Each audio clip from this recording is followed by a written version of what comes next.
네, 지난 수요일 한 9번에 걸쳐서 오늘까지 9번째 가정 윤리에 대해서 함께 말씀을 나누고 있었습니다. 오늘 성찬 참여에 대한 우리 가정으로서 개인으로서 성도의 의무 그리고 성찬 참여 방법에 대해서 함께 살펴보므로 가정 윤리에 대해서 일단락하고요. 다음 주 6월 첫째 주부터는 갈라디아서 말씀을 강해하도록 하겠습니다. 그래서 다음 주에 오실 때는 갈라디아서를 좀 읽고 오셔도 좋을 것 같아요. 이제 그동안 2020년 들어와서 잠언에서 주제들을 뽑아서 말씀 나누고 또 이제 가정 윤리에 대해서 주제에 따라서 좀 했는데 6월 달부터는 이제 다시 좀 성경 강해로 이렇게 시작을 하도록 하겠습니다. 오늘은 이제 가정 윤리 9번째 성찬 참여법에 대해서 말씀을 나누도록 하겠습니다. 한 2, 3년 전에 종교개혁 500주년이었어요. 2017년이. 그래서 1517년에 마틴 루터로부터 시작한 이 종교개혁의 500주년에 따라서 뭐 100주년, 200주년, 300주년, 400주년 이렇게 500주년 하면 뭔가 그때를 기억하면서 다시 회복하거나 뭐 운동을 하거나 이런 일이 있는데 한 2, 3년 전에 그래서 전화 한 통을 받았습니다. 성찬에 대해서 교수님께서 저한테 물어보려고 이제 전화를 주셨어요. 제가 나온 대학원은 이제 장로교 쪽 대학원이잖아요. 그런데 장로교에서는 성찬을 매주 하지 않죠. 절기에 하거나 요즘에는 좀 많이 달라져서요. 한 달에 한 번 정도 하려고 하고 또 조금 더 자주 하는 교회는 한 달에 첫째 주간을 다 하는 이런 교회들도 많이 생겼어요. 마지막 주간에 다 한다거나 그러니까 그 주간에는 주일, 수요일, 금요일 다 이렇게 성찬을 하기도 하고 어떤 교회들은 그 주간에는 새벽 예배 때도 성찬을 하는 이런 교회들도 이제 생기기 시작하고요. 그래서 최소한 한 달에 한 번 정도를 하기 위해서 많이 이제 예배에 대해서도 생각을 하고 얘기합니다. 근데 그때 전화를 주셨던 이유는 500주년을 맞아서 그 교회사 쪽 역사신학 교수님이셨는데 500주년을 맞아서 성찬 운동을 좀 하고 싶다는 건데 근데 이제 제 동기들하고 좀 친하셔서 뭐 얘기를 하다 보니까 제가 그리스도교회 목사인 걸 알고 그리스도교회는 매주 성찬을 하는 걸 알고 저의 연락처를 이제 알려주셨던 모양이에요. 그래서 매주 성찬을 어떻게 하냐, 떡은 어떻게 하고 포도주는 어떻게 하느냐 이런 것들을 이제 물어보셨어요. 그래서 어떻게 하는지 좀 궁금하고 보고 싶고 뭐 그렇다 이렇게 대화를 나눈 적이 있습니다. 이 성찬에 대해서요. 저희가 일주일에 한 번씩 매 주일마다 한다는 거는 사실 복된 그 습관이고 그리고 좋은 전통입니다. 아주 좋은 규칙이고요. 이 성찬을 최소한 일주일에 한 번, 주일에 모일 때마다 해야 된다는 것은요. 성경에서도 가르쳐 주는 바이고 역사 속에서도 강조하는 바이고 종교 개혁자들도 굉장히 이걸 강조했어요. 그리고 청교도 신학자들도 성찬에 대해서 어떻게 해서든지 모일 때마다 될 수 있으면 하기 위해서 이런 신학적인 얘기들이 정말 많습니다. 책에서도 많이 표현하고. 근데 현실적으로 안 했던 교회가 하려 그러면 어려워요. 매주 안 했던 교회가 그렇구나. 맞아. 우리 배운 대로 우리 일주일에 한 번씩 최소한 주일엔 하자 이렇게 하려 그러면 그게 좀 어렵게 다가옵니다. 그래서 500주년 성찬운동 한다 했는데 2, 3년 지났는데 아직까지 소식을 못 들었어요. 운동이 안 된 것 같아요. 운동이 안 되고 자료들을 막 수집하려고 해서는 안 되고 그리고 실질적으로 어려움을 많이 느낍니다. 어떻게 매주 하냐 예배 시간에 뭔가 이 예배 흐름이 끊어지는 건 아닌지 아니면 이 성찬이 약간 이 미사와 또 그 연관성을 갖는다고 느낌 받으면 이게 또 하나의 뭐라 그럴까요? 정말 중요한 의미를 담고 있는데 의미가 퇴색되거나 변질될 수도 있고 또한 우리가 너무 자주 하다 보면은 성찬에 대한 어떤 감격 그리고 이 은혜에 대한 감동 이런 것들을 우리가 너무 상실하는 경우들도 많아서 그래서 매주 하다가 너무 자주 하다가 은혜를 상실하면 좀 거리를 둘 정도로 좀 성도들이 성찬의 의미를 너무 모르고 막 한다. 그럼 아예 좀 중지했다가 가끔 해라 뭐 이렇게 권면할 정도로 그런 시대들도 있었거든요. 그러다 보니까 이것을 쉽게 바꾸기는 어려운데 저희들은 이미 매주마다 하는 것이 이미 전통으로 되어 있었고 그렇게 쭉 어떻게 보면 정말 잘 지켜온 거죠. 지켜오기 위해서 노력을 많이 했고 그렇게 해왔는데 오늘은 이제 우리가 횟수로는 그래도 이런 것들이 규칙적으로 잘하고 있으니까 성찬의 의미를 제대로 알고 한다면 더 좋겠죠. 성찬의 의미, 성찬의 방법. 그래서 이런 것들은 종종 나눠야 될 이야기인 것 같아요. 주일에도 사실은 나눠서 성찬 예배에 대한 것들을 아예 주제를 한번 뽑아서 성찬 설교를 해야 될 필요성도 있고, 매주 함에도 불구하고 우리의 성찬이 그냥 지나가는 것이 되는 경우들이 많죠. 매주 그냥 있는 순서이다 보니까. 그래서 이 성찬에 대해서는 우리가 틈날 때마다 한 번씩 강조하고 이야기하는 것이 좋을 것 같은데, 오늘 이 가정윤리에 대한 마지막 시간으로 바로 성찬 이야기를 하려고 합니다. 그럼 먼저 첫 번째, 성찬을 하는 이유가 뭘까요? 성찬을 하는 이유.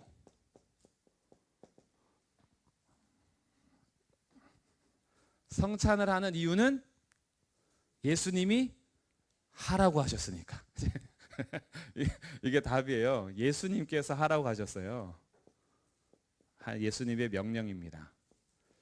예수님께서 언제 명령하셨냐 하면 최후의 만찬 때, 십자가에서 달려 돌아가시기 전날 밤 제자들에게 내가 너희와 떡을 함께 먹기를, 유월절 만찬 나누기를 그렇게 원하고 원했다라고 하면서 새롭게 제정해 주시죠. 이 떡이 내 몸이다, 이 잔이 내 피다라고 하면서 유월절 만찬에 대한 의미를 새롭게 부여해 주시면서 너희가 모일 때마다 기념하라, 이것을 예수님께서 이미 명령하셨어요. 이 제정해 주신 거예요.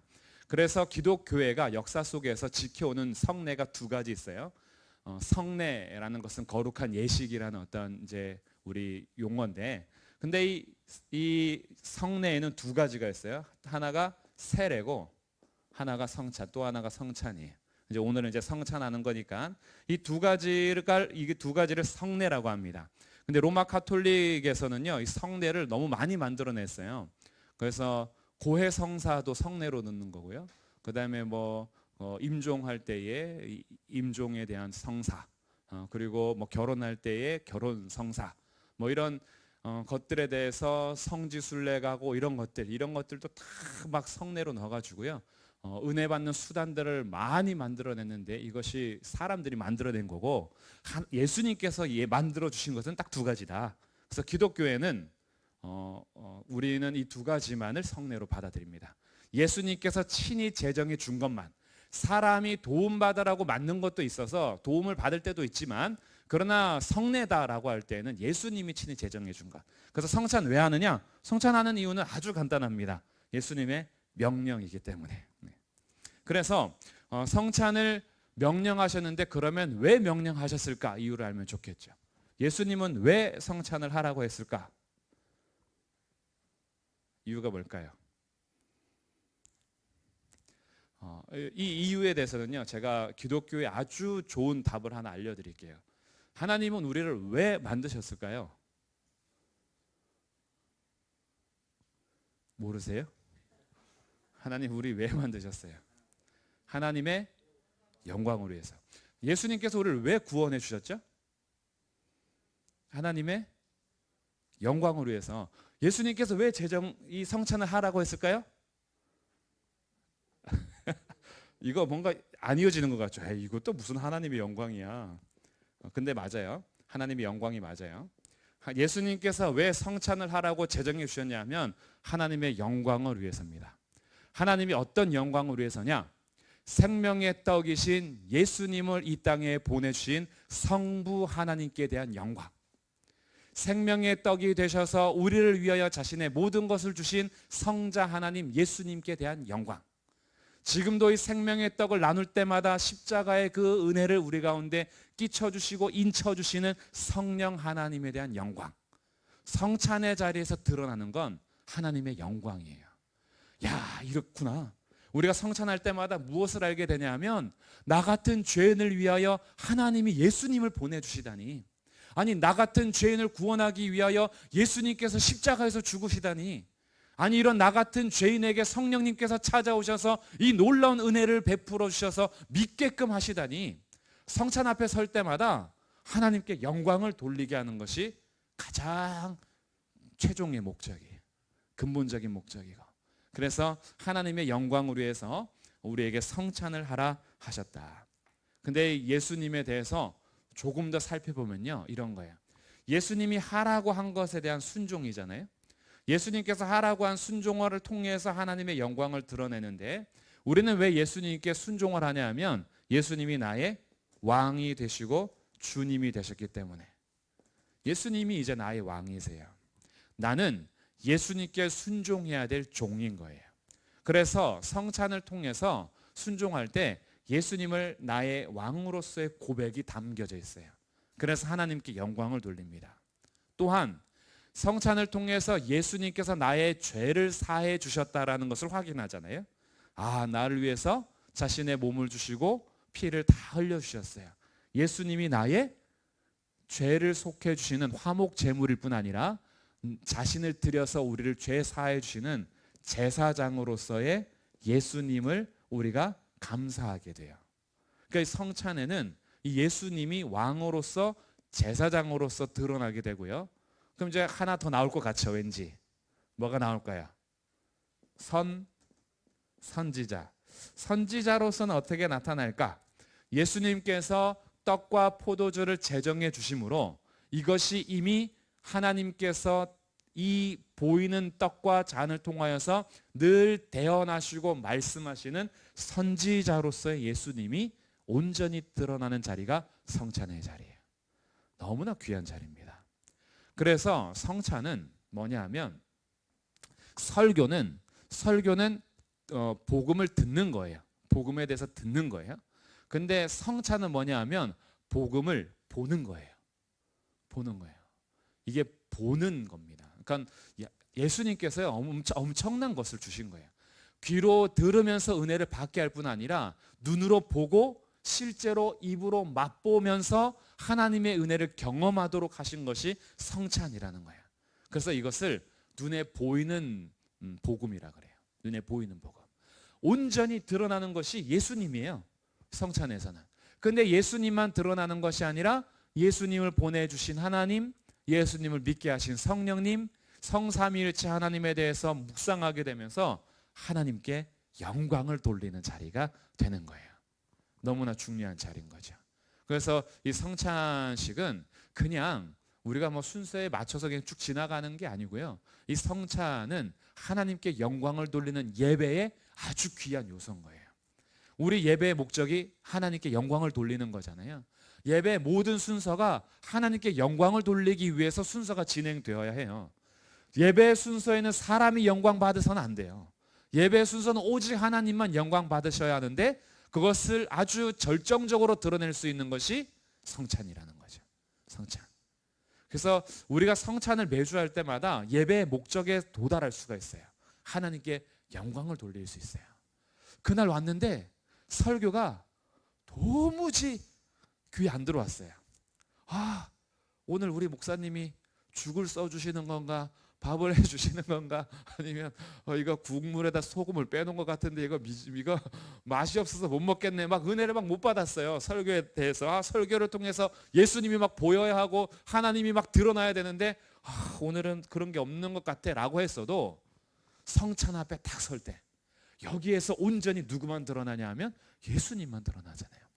이 성찬을 통해서 복음을 보는 거예요. 그렇지. 이 예배를 통해서 내가 하나님께 영광을 돌리지. 나 같은 자가 어떻게 예수님의 살과 피를 기념할 수 있단 말인가. 야, 정말 하나님의 구원에 대해서 찬송할 수밖에 없는 자리. 그게 성찬의 자리예요. 그래서 저는 설교의 부담을 좀 덜어요. 설교에서 은혜 못 받아도 성찬이 있기 때문에 괜찮아요. 그래서 이 성찬이 아주 중요한 거다라는 것들을 먼저 생각하면 좋겠고요. 그럼 이제 성찬을 통해서 하나님께 영광 돌리는 건 알았어요. 근데 성찬의 의미를 좀 알면 좋겠어요. 성찬의 의미. 성찬의 의미 첫 번째는요. 예수 그리스도의 죽음과 부활을 기념하는 겁니다. 예수님의 죽으심과 부활을 뭐 하는 거예요? 기념하는 거예요. 기념하는 거. 그러니 이 떡과 잔이 예수님과 동일한 건 아니에요. 이 떡이 기도하는 순간 예수님의 몸이 되거나 이 잔이 갑자기 피로 바뀌는 거 아니에요. 예수님께서 갑자기 성찬할 때마다 하나님 보좌 우편에 계시다가 이곳에 오셔가지고 자신의 몸과 피를 매주 주는 게 아니에요. 예수님의 죽으심과 부활하심을 기념하는 거예요. 여기에서 성찬과 미사의 결정적인 차이가 있어요. 성찬은 기념을 통하여서, 이 성찬이 그래서 우상화가 또 되면 안 돼요. 이 성찬상, 성찬잔, 이런 떡, 이것이 막 우상처럼 예수님처럼 떠받들려지면 안 돼요. 이것은 기념하는, 예수님께서 제정해 주신 것뿐이고, 이것을 통해서 우리가 예수님의 죽으심과 부활하심을 늘 기억하고 기념할 수 있는 거예요. 두 번째 의미는, 예수님께서 이 땅에 오셔서 우리 가운데 믿음을 주심으로 처음 하는 게 뭐냐면 세례예요. 세례. 혹시 예수님을 믿는데 내 주변에 우리 교회 성도들 중에서도, 우리 학생이나 청년 중에서도 예수님을 믿는데 세례를 안 받은 그런 자녀들이나 청년 학생들, 우리 혹시 새로운 신자들이 있다면 권면해 주셔야 돼요. 믿는 자들은 예수님과의 언약식인, 연합의식인 세례를 받음으로 새로운 또 출발을 할 수 있어요. 근데 이 성찬은 뭐냐면요, 성찬은 이 새 언약 관계에 들어간 것을 다시 한번 새롭게 해주는 거예요. 언약을 새롭게 하는 거. 조금 더 다시 설명드리면, 성찬, 세례는 우리가 출생으로 본다면, 예수님의 하나님의 자녀로서 새롭게 태어나는 어떤 출생을 의미한다면, 성찬은 양육을 의미합니다. 양육. 하나님의 자녀로서 양육되는 거예요. 성찬을 통해서 예수님의 몸과 피를 먹고 마심으로 거룩한 양식을 먹어야만 살 수 있는 하나님의 자녀로서 양육되는 거예요. 그러면 세례는 반복될 수 있을까요? 없을까요? 출생이 반복될 수 없는 것처럼 세례는 한 번만 받는 거예요. 양육은요? 양육은 딱 한 번만 먹이는 거예요? 계속 먹이는 거예요? 계속 먹이는 거예요. 그래서 성찬은 반복하는 거예요. 성찬은 그래서 그냥 일생 중에 한 번만 하면 돼, 이런 게 아니에요. 세례는 일생에 한 번만 하는 거예요. 그러나 성찬은 양육이기 때문에 우리가 모일 때마다 할 수 있으면 좋아요. 모일 때마다 자주 할수록 더 좋아요. 양육이기 때문에. 그러나 최소한 한 번 정도 주일에는 할 수 있으면 가장 좋겠다라는 것이 우리의 이제 역사 속에서 강조되는 바고, 그리고 성경에서 그래서 예수님도 모일 때마다 나를 기념하라 라고 하면서 우리에게 양식을 주셨어요. 이 언약을 성찬 앞에서 날마다 새롭게 받는 거예요. 이 양식에 대해서 먹고 마시는 거니까. 이것이 참된 양식이요, 참된 음료다. 이 먹고 마시는 자리란 말이죠. 그래서 이것을 먹고 마실 때마다 내가 영적인 양식을 공급받음으로 성장을 계속하고 성숙하는 그런 귀한 겁니다. 그래서 우리는 이 언약을 계속 확인하게 되는 거예요. 예수님의 죽으심과 부활이 그냥 나와 상관없는 죽으심이 아니에요. 이 죽으심과 부활을 통해서 내가 예수님 때문에 하나님께 용서를 받았으며 화해하게 되었고 하나님을 아버지라 부를 수 있는 새 언약의 관계로 들어가 있음을 확인하면서 날마다 나를 새롭게 할 수 있는 자리예요. 여기서 오해하지 말아야 될 것은 성찬식 할 때마다 내가 새로워지는 게 아니에요. 우리는 이미 예수님을 믿는 그 순간부터 새로워진 거예요. 그것은 우리가 다시 더러워졌다가 새로워지고 이런 게 아니에요. 이거는 미신적인 것도 아니고요. 이게 미사와의 차이라는 거예요. 미사는 뭐냐 하면 일주일 동안 쌓인 죄가 있어요. 이렇게 죄가 계속 쌓여요. 그리고 이것이 돈처럼 빚진 자가 돼요. 달러가 될 수도 있고 이게 이제 빚이에요. 빚. 그래서 이게 계속 쌓여요. 내가 죄를 지었어요. 이제 주일에 끝나고 월요일부터 토요일까지 죄를 막 쌓았어요. 그러다가 주일에 미사를 통해서 일주일 동안 쌓였던 죄를 용서받아요. 그러면 다시 월요일이 되죠? 그럼 어떻게 죄가 또 쌓이겠죠? 죄가 또 쌓여? 그럼 미사를 드려서 어떻게 해야 돼요? 또 용서를 받아야 돼요. 그런데 주일에 예배를 드리러 못 갔어. 미사를 못 드렸어. 그럼 어떻게 돼요? 이게 용서가 안 돼요. 이게 이제 쌓여 있어요. 너 일주일치 미사 못 드렸어. 요거 저장. 죄가 저축이 돼요.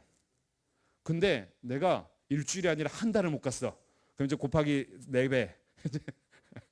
죄가 쌓여요. 이 죄는 어떻게 해요? 용서받을 기회가 없어요. 큰일 났죠. 그새 뭐 해야 돼요? 이것을 용서받기 위해서 뭐 해야 돼요? 선행하거나 봉사하거나 성지순례하거나 헌금을 하거나 여러 가지 다른 걸로 메꿔야 돼요. 근데 문제는 예수님의 핏값하고 선행하고 차이가 돼요, 안 돼요? 안 돼요. 그러니까 내가 아무리 선행을 해도 내 죄값을 용서받았다라는 것을 확신할 수가 없어요. 수고하고 고행하고 여러 가지 봉사를 하는데 내 죄를 씻어준지 안 씻어준지 어떻게 알아요? 그러니까 이 카톨릭에서 또 뭘 만들었어요? 연옥을 만들었어요. 죽으면 천국 가는지 지옥 가는지 몰라요. 연옥에 먼저 거쳐야 돼요. 왜냐하면 죄가 용서받지 못한 죄가 있을 거 아니에요. 그럼 이제 연옥에 갔으니까 살아있는 사람들이 내 부모님을 위해서, 형제를 위해서, 자녀를 위해서 계속 또 기도하고 헌금하고 선행해야 돼요. 정말 힘들겠죠. 그러면서도 내가 죄 용서를 받았다는 확신할 수가 없어요. 그래서 이것이 면죄부 판매가 가능한 거예요. 야, 너네 이거 죄 용서받은지 모르니까 부모님이 지금 연옥에서 천국 못 가고 그렇게 기다리고 있는데 우리 성전 건축하려고 하는데 여기에다가 1,000만 원 헌금을 탁 하면 헌금이 탁 봉헌되는 순간 여기 연옥에 있던 너희 어머니의 죄가 다 용서받고 그때부터 바로 천국. 내게 1,000만 원 내겠어요, 안 내겠어요? 이렇게 교육 받았으면. 아니 우리 부모님이 천국 간다는데 1,000만 원이 문제야? 할 수만 있다면 더 내죠. 이제 면죄부 판매가 아주 가속화되기 시작합니다. 그러니까 이런 것들이 이제 미사에서 나오는 거예요. 우리는 미사가 아니에요. 그러니까 우리가 일주일 동안 쌓였던 죄를 성찬 통해서 씻는 게 아닙니다. 이것은 언약 안에 들어온 것을 다시 계속 생각하고 새롭게 기억하는 그런 장치인 거예요. 혹시 주일에 빠져서 성찬 못 하셨어도 죄가 쌓여 있지 않아요? 우리 죄는 언제 이미 다 용서받았어요? 예수님께서 십자가에서 못 박혀 죽으심으로 다 이루셨어요. 이걸 믿으시기를 주님의 이름으로 축복합니다. 여기에 대한 확신이 분명하게 있어야 돼요. 우리의 죄 용서는 내가 무언가를 해서 얻는 거 아니에요. 우리의 죄 용서는 내가 예배를 잘 드리고 기도 많이 하고 헌금 생활하고 성찬 생활하고 세례 받아야지 그게 용서받는 거 아니에요. 예수님을 믿는데 세례 못 받았어요. 어떻게 될까요? 천국 가요, 못 가요? 예수님 믿는데 세례 못 받았어요. 믿는 순간 고백했는데 세례 못 받았어요. 어떻게 돼요? 네. 예수님을 믿었는데 세례를 못 받았어도 천국 가요. 왜냐하면 죄 용서는 세례 받아서 되는 게 아니에요. 죄 용서는 예수님께서 십자가에서 자신의 몸과 피를 다 주심으로 이미 이루셨어요. 그것을 믿는 자는 용서받는 거예요. 저는 제가 전도사 때요, 어떤 집사님이 저한테 되게 심각한 질문을 하셨어요. 우리 자녀가 우리 그리스도교회는 이제 거의 중학생 때부터 세례를 주잖아요. 그래서 이 어머니가 자녀 교육할 때 뭐라고 교육했냐면 너네는 죽더라도 중학생 이후부터 죽어라. 너네는 꼭 세례를 받고 죽어야 된다. 그러지 않으면 그 전에 죽으면 믿은 거 다 꽝이야. 이렇게 해가지고 늘 조바심을 가지고 계셨어요. 우리 자녀가 그 전에 죽으면 어떡하지? 세례 받기 전에 죽으면 어떡하지? 여기에 대해서 어머니가 그때 자녀가 3명 있었는데 그거를 계속 마음에 부담감으로 신앙생활을 하고 계셨어요. 그러다가 저한테 왜 질문한지 모르겠는데 아마 연관된 뭔가 설교를 듣고 저한테 질문을 하셨던 것 같아요. 그래서 제가 알았어요. 우리는 유아 세례를 주지 않잖아요. 그리고 중학생 이후 어느 정도 신앙 고백할 수 있는 나이 때 세례를 준다는 아주 그런 것들이 잘못하면 성도들에게 굉장히 폐해를 줄 수 있는 교육이 될 수 있겠다. 분명히 유익이 다 있어요. 장단점이 있고요. 그런데 우리가 믿고 세례를 받지 않았어요. 믿었는데 세례 안 받았어.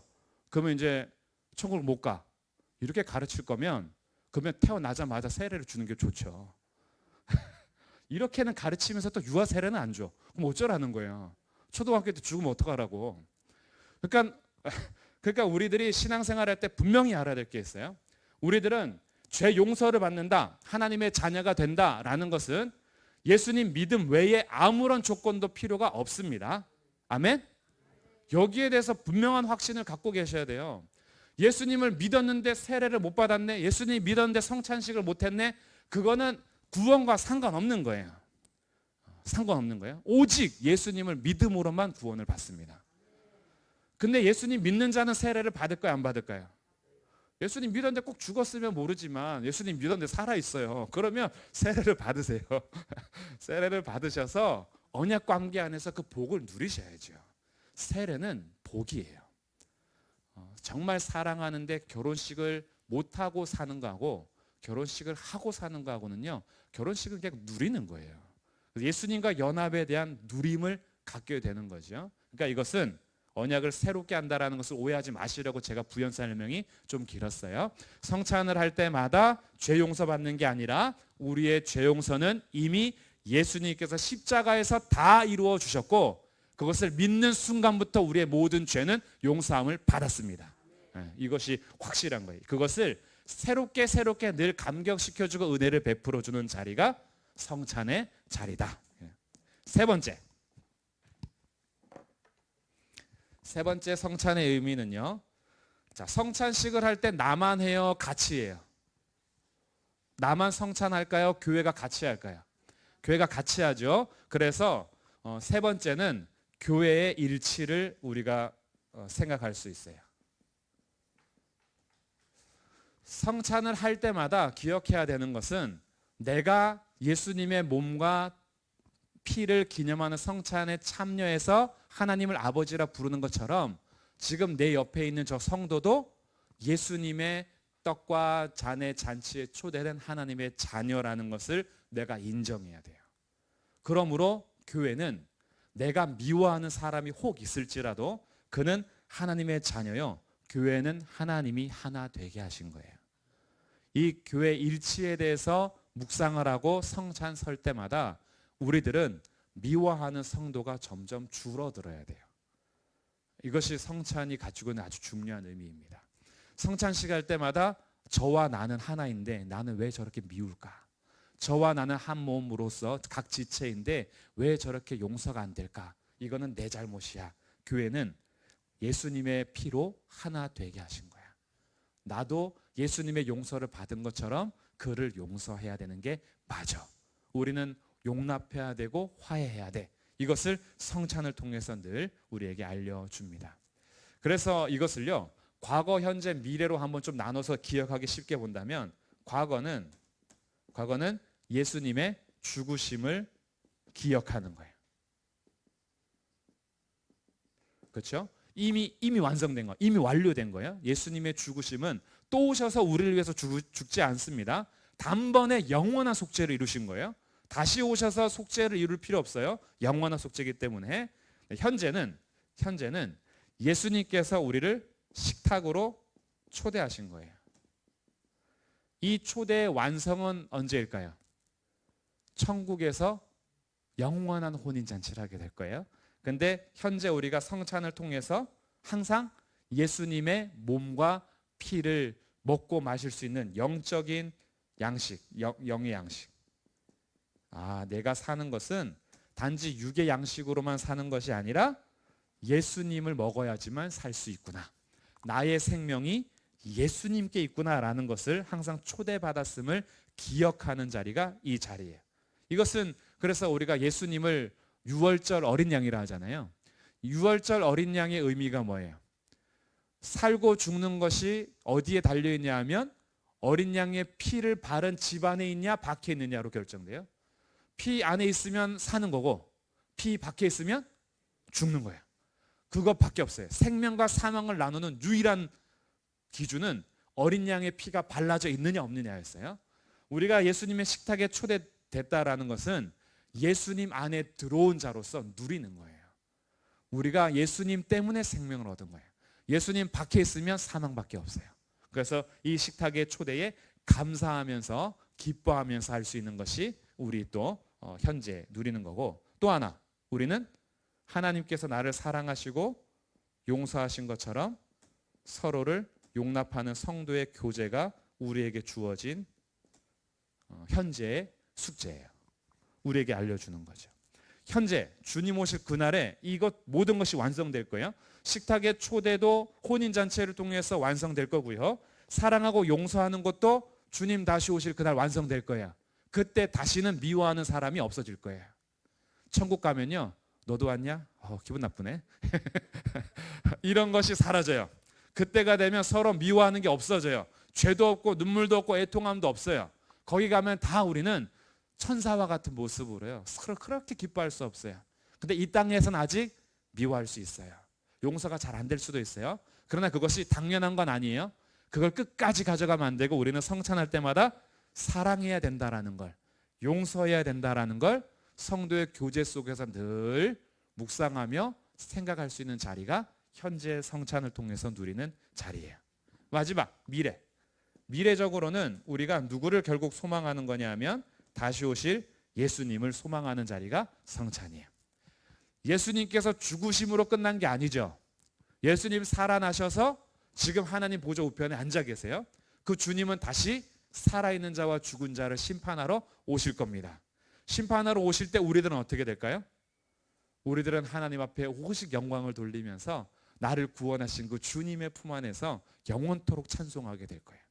그래서 나는 지금 부족해요. 연약해요. 넘어질 때도 많아요. 그러나 성찬을 통해서 다시 오실 주님을 소망하는 자리. 그래서 이 재림은 소망을 갖는 자리가 성찬의 자리예요. 그러니까 우리들이요, 사실 여기 죽으심 통해서는 하나님의 사랑과 용서를 받고 그 은혜를 우리가 누리죠. 현재는 그 사랑과 용서를 통해서 영양식을 먹으며 성도의 교제를 함께 해야겠죠. 이것을 완성할 그 주님을 기다리면서 소망하는 자리가 성찬의 자리다. 너무나 중요한 자리죠. 그래서 우리가 성찬을 가볍게 여길 것이 아닌 거예요.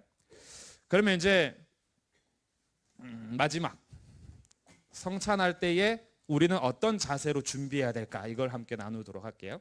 성찬할 때에 교회가 준비해야 될 의무가 있지만 오늘은 개인적인 의무를 함께 살펴보려고 해요.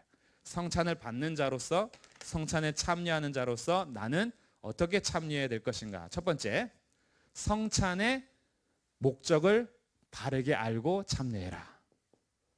성찬의 목적을 알고 참여해라. 그래서 오늘 배운 내용들이 이제 목적을 안 거예요. 성찬의 목적은 오직 누가 영광 받으세요?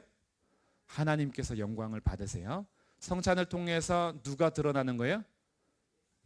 하나님이 드러나시고 예수님의 죽으심과 부활하심을 기념할 수 있는 이런 목적을 분명히 알고 우리가 성찬에 참여해야 된다. 그런데 회개와 믿음이 없는 사람은 성찬에 참여할 수 있을까요? 없을까요? 없습니다. 회개와 믿음이 없는 사람은 성찬에 참여해서는 안 되고 참여할 자격도 사실은 없는 거예요. 근데 이런 자격을 줄 때가 많았어요. 왜냐하면 아까 말했던 거, 일주일 동안 죄 지은 게 용서받아야 되잖아요. 근데 나는 예수님을 안 믿어. 회개도 할 게 없는 것 같아요. 근데 이렇게 하면 내 죄가 쌓이는 거니까 돈 많은 사람이 돈을 들고 온단 말이죠. 돈을 딱 사제한테 들고 와서 제가 헌금을 할 테니까 성찬 참여하게 해주십시오. 그러면은 오케이, 돈을 주는데 그럼 성찬 참여해도 되지. 이렇게 하면 된다 안 된다? 안 되는 거예요. 근데 그렇게 많이 했어요. 회개와 믿음이 없는데도 이게 우상이 된 거예요, 그냥. 왜냐하면 이걸 안 하면 일주일치 죄를 용서받을 길이 없으니까. 그러니까 돈 가진 사람 오거나 권력 있는 사람 오면 그냥 하세요, 이렇게 된 거죠. 그러니까 그렇게 해서는 안 된다. 성찬의 목적을 분명히 알고 회개와 믿음이 있는 자가 참여할 수 있는 것이 성찬이다. 두 번째, 만약에 성찬에 대해서 잘 이해가 되지 않는다. 그러면 이제 문제가 좀 생기는 거예요. 이거는 제가 두 가지 극단으로, 개인적인 자세에서 두 가지 극단을 좀 피해야 되는데, 첫 번째 극단은요, 너무 진짜 불경건한 것. 불경건함. 이 성찬을 완전 무시하는 태도. 성찬과 일반 음식을 구별을 못하는 거야. 그러니까 우리야 뭐 있지, 떡과 잔이 지금 주식처럼 안 주니까 그런데 실질적으로 팔레스타인에서는 빵과 포도주가 주식이잖아요. 그러니까 교회에서 이게 그냥 자기네 밥 주는 건 줄 알고 그렇게 막 마음대로 먹고 마음대로 마시고 막 이렇게 불경건하게 예수님의 몸과 피를 상징하는 음식이잖아요. 예수님의 몸과 피를 상징하고 기념해야 될 귀한 영의 양식인데 이것을 육의 양식으로 그냥 받아먹는 사람들이 있어요. 이 불경건한 사람들이에요. 나태하고 아주 주의 성찬을 무시하는 그런 태도는 우리가 피해야 돼요. 그렇게 참여하면 안 돼요. 그러니까 성찬에 참여할 때 아유 그 뭐 빵 부스러기고요. 아유 잔 그냥 이렇게 오늘은 왜 이렇게 맛이 없어? 뭐 이렇게 뭔가 내가 나의 맛을 위해서 먹는 게 아닌 거예요. 불경건하게 임하지 마라. 두 번째는요. 반대쪽이에요. 너무 두려워하는 게 있어요. 두려워. 성찬에 참여할 때 나 이거 받아도 될까? 이거 잘못 알고 먹으면 죄를 먹고 마시는 거라는데 나 이거 괜히 성찬에 참여했다가 죄가 더 쌓이는 거 아니야? 이거 성찬에 참여해도 돼 말아. 나 지난주에 남편 진짜 미웠는데 아직 용서가 안 되는데 이거 먹으면 내 죄가 더 쌓이는 거 아니야? 교회 딱 왔더니 나 아직 저 용서 못한 저 성도 있는데 이거 내가 성찬에 참여해도 돼? 이거 괜히 했다가 나한테 죄가 더 쌓이는 거 아니야? 라고 하는 어떤 두려워함. 이게 신앙 막 좋은 것 같잖아요. 이게 우리가 피해야 될 극단이라는 거예요. 왜냐하면요. 예수님을 믿고 그리고 회개한 사람들, 정말 회개했다는 것은 예수님을 주인으로 모시고 돌아온 사람들인 거예요. 물론 우리 삶의 현장에서는 여전히 죄를 짓고 오염된 모습들이 나오겠지만 예수님을 믿음으로 고백하여 받은 사람들은요. 성찬의 은혜를 받을 자세로 나와야지 내가 완벽해서 성찬을 받는 거 아니에요. 내가 완벽하기 때문에 성찬에 참여하는 거 아니에요. 오히려 이런 연약한 나를 용서해 주신 은혜를 받아 내가 그 은혜를 따라서 살 수 있도록 다시 결단하는 자리가 성찬의 자리여야 하는데 내가 너무 경직되는 바람에 성찬을 받는 것 자체를 거부해버리면 하나님의 은혜의 자리를 거부하는 것이 되는 거예요. 나의 힘으로는 결코 사랑하거나 용서할 수 없습니다. 그래서 우리 성찬을 통해서 그 사랑을 다시 누려야 돼요. 하나님의 그 사랑으로 사랑할 수 있고 하나님의 그 용서로 용서할 수 있는 거예요. 내 힘으로 사랑하고 용서하려고 그러면 우리는 한계에 도달해요. 그래서 사실 내 자격 가지고 성찬에 참여하라 한다. 그럼 어떤 누구도 성찬에 참여할 수가 없습니다.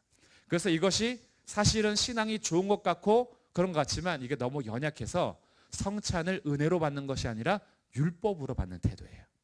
그래서 이거는 피해야 되는 거다.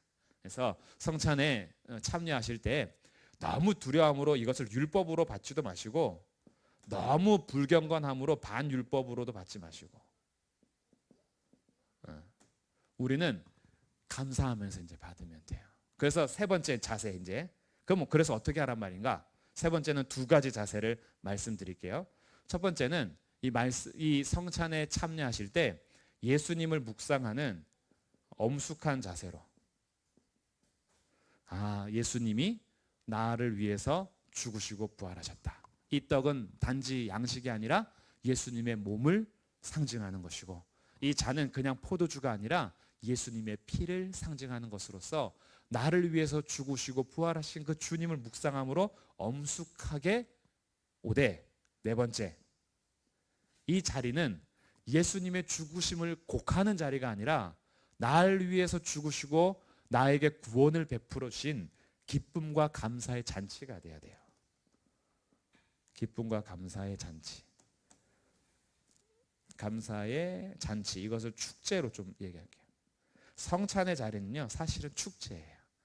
그래서 경거망동하게 막 이렇게 그 이교신을 숭배하는 것처럼 우리가 막 광란의 밤을 하는 건 아니겠지만, 광란의 잔치는 아니지만 엄숙한 상태에서 두려워하고 매번 막 예수님이 죽어서 다시는 안 산 것처럼, 예수님이 지금도 막 계속 지금 죽어 있는 것처럼 그렇게 하는 것이 아니라 그 죽으심으로 나를 구원하시고 부활하시어 지금도 살아계신 그 하나님 앞에 영광과 찬송과 감사를 돌리면서 기쁨과 감사의 축제. 그래서 나를 식탁에 초대하신 그 주님의 은혜에 감사하면서 영원토록 나와 함께 하실, 그래서 천국에서 영원히 예배하게 하실 그 하나님 앞에 감사하며 기뻐하는 잔치의 자리가 성찬의 자리가 되겠습니다. 그래서 이렇게 우리가 한번 생각을 하면 좋을 것 같아요. 이번 주일부터 또 성찬에 참여하게 될 텐데 성찬 할 때마다 이걸 다 설명하면은 우리 예배 시간이 한 2시간 되면 할 수 있어요. 그래서 청교도 때는요, 성찬 그 예배 시간이 한 3시간 정도 됐던 이유가 설교를 1시간 40분에서 50분 했어요. 그리고 끝난 줄 알았더니 성찬식이 앞두고 성찬 설교를 또 1시간 해요. 그래서 예배 시간이 막 3시간, 4시간 이렇게 됐던 거예요. 그럼 우리는 매번 그렇게 할 수는 없잖아요. 그러다 보니까 간략하게 그냥 제가 막 핵심만 말씀드리고 성찬에 임할 때가 있는데 가끔씩은 좀 자세하게 얘기할 필요도 있을 것 같아요. 그래서 오늘은 수요일에 이렇게 함께 나누었으니까 우리 성찬이 너무나 중요한 거구나. 이 자리에서 정말 하나님이 영광을 받으시는 자리고 나를 구원하신 그 주님 앞에 기쁨과 찬양의 감사뿐 아니라 예수님의 몸과 피를 기념하는 자리구나라는 것들을 생각하면서 성찬식을 통해서도 하나님의 은혜를 누리시는 성도들이 되기를 주님의 이름으로 축복합니다. 아멘. 기도하겠습니다. 하나님 아버지 감사합니다. 우리를 위하여 이 땅에 오시어 자신의 몸과 피를 주신 예수 그리스도를 생각하며 오늘도 하나님을 아버지라 부르며 예배할 수 있게 하신 놀라운 은혜를 찬송합니다. 오늘은 성찬에 대해서 다시 생각하면서 우리 예배 가운데 성찬의 자리가 더 은혜가 충만한 자리가 될 수 있도록 기억하게 하시고 성찬을 준비하는 날마다의 삶이 되게 하여 주셔서 매 주일마다 성찬 예배를 드리게 될 텐데 그래서 우리의 매주의 평일이 하나님의 은혜를 기억하며 예수님의 제자로서 자기의 삶을 단정하게 살아가는 매주의 삶이 되도록 우리를 붙잡아 주옵소서. 그 은혜를 더욱 기억하게 하시고 은혜를 상실한 삶이 아니라 그 은혜에 찬미하며 감사하는 삶이 되게 하여 주시며 우리도 예수님의 사랑과 용서를 전할 뿐 아니라 선포하고 또한 우리도 사랑하고 용서해야 될 책임을 다하면서 주님의 제자로서 이 땅을 살아가는 거룩한 성도들이 되도록 우리를 인도하여 주옵소서. 모든 영광 주님 홀로 받아주시길 원하며 예수님 이름으로 기도합니다. 아멘.